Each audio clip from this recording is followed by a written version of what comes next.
Next part है जिसमें हम मैनेजमेंट अकाउंटिंग और फाइनेंशियल अकाउंटिंग का डिफरेंस देखेंगे और ये बड़ा इंपॉर्टेंट है। तो देखिए मैनेजमेंट अकाउंटेंट का जो पर्पस होता है, सॉरी, वो ये होता है कि उसने मैनेजमेंट जो मैनेज करना होता है रिसोर्सेज को मैनेजर ने, तो उसको जो हम इंफॉर्मेशन देते हैं ताकि वो अपनी रिसोर्सेज को मैनेज कर सके और एक सेंसिबल डिसीजन ले, तो मैनेजमेंट अकाउंटिंग का ये पर्पस होता है। और मैनेजमेंट अकाउंटिंग के कोई स्पेसिफिक रोल नहीं होता है। अब वो जो आपका मैनेजर है उसकी जैसी मर्जी आपने उसको उस तरह इन्फॉर्मेशन देनी है, तो आप उसके साथ अब आपको उसके साथ बाइंड है, आपने उसके मुताबिक आपने काम करना है। अब हमारे पास जो फाइनेंशियल अकाउंटिंग होता है उसमें हमने फाइनेंशियल इन्फॉर्मेशन मतलब कि आपके जो जितने पैसे रिलेटेड और ट्रांजैक्शन रिलेटेड इन्फॉर्मेशन होती हैं वो आपने रिकॉर्ड करनी होती है। वो आपके सीनियर मैनेजमेंट को चाहिए होती है, मतलब कि आपके जो डायरेक्टर्स हैं, बोर्ड ऑफ डायरेक्टर्स और एक्सटर्नल पार्टीज मतलब इन्वेस्टर्स को चाहिए होती है। अब डायरेक्टर्स ने बैलेंस शीट और प्रॉफिट एंड लॉस में देखना होता है कि प्रॉफिट हुआ है, लॉस हुआ है, या हमारे पास करंट एसेट्स और नॉन करंट एसेट्स कितने हैं, लाइबिलिटी कितनी है, कैपिटल कितना है।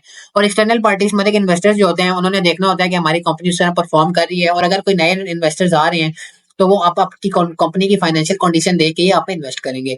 अब जो हमारे पास मैनेजमेंट और फाइनेंशियल अकाउंटिंग में कुछ मेजर डिफरेंसेस हैं, हम उसमें उन पे बात करते हैं।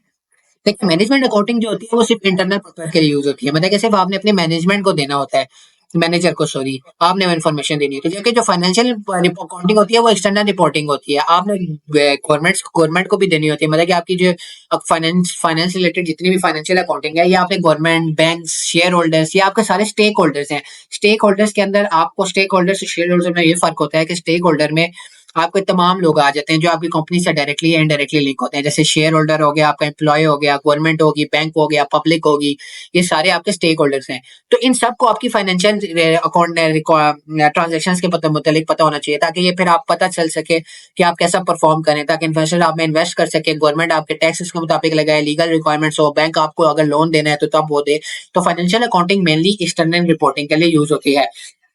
इंटरनली भी सीनियर मैनेजमेंट के लिए यूज होती है, लेकिन इसका मेजर यूज एक्सटर्नल रिपोर्टिंग ही है। और मेरे पास जो द मैनेजमेंट है वो डिसाइड, अब फाइनेंशियल मैनेजमेंट अकाउंटेंट की अकाउंटिंग की कोई स्पेसिफिक रोल नहीं होता, मतलब कि आपको जो मैनेजमेंट मैनेजर है वो जैसे कह रहे हैं आपने वैसे वो बनानी है।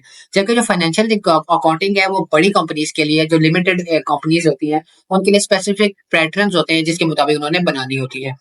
हमारे पास नेक्स्ट नेक्स्ट है कि जैसे, हाँ, जो मैनेजमेंट अकाउंटिंग होता है उसमें future data as well as past data को भी कंसीडर किया जाता है। देखिए अब आप मैनेजर हैं, मैनेजर अब आपको जो इन्फॉर्मेशन चाहिए होगा उसके लिए उसने वो इन्फॉर्मेशन चाहिए होगी जो वो पास्ट से उठाएगा और ट्रेंड्स देखेगा और देखेगा कि फ्यूचर में क्या ट्रेंड्स रहेंगे, तो हमने फ्यूचर में क्या प्लानिंग करनी है। तो उसको पास्ट का भी डाटा चाहिए, फ्यूचर का भी चाहिए। जबकि जो फाइनेंशियल अकाउंटिंग होती है उसमें पास्ट में जितनी भी ट्रांजेक्शन हुई है, पास्ट में जो मनी है, पैसा आया है, पैसा गया है, जो भी ट्रांजैक्शन हुई है कैश की और एसेट्स की जो लेन देन हुई है, तो वो सारी रिकॉर्ड होती है। मतलब कि उसकी आपके पास्ट डाटा से कंसर्न होता है। फ्यूचर में आपने क्या प्लानिंग कर रहे हैं, फाइनेंशियल अकाउंटिंग ऐसे कोई लेना देना नहीं।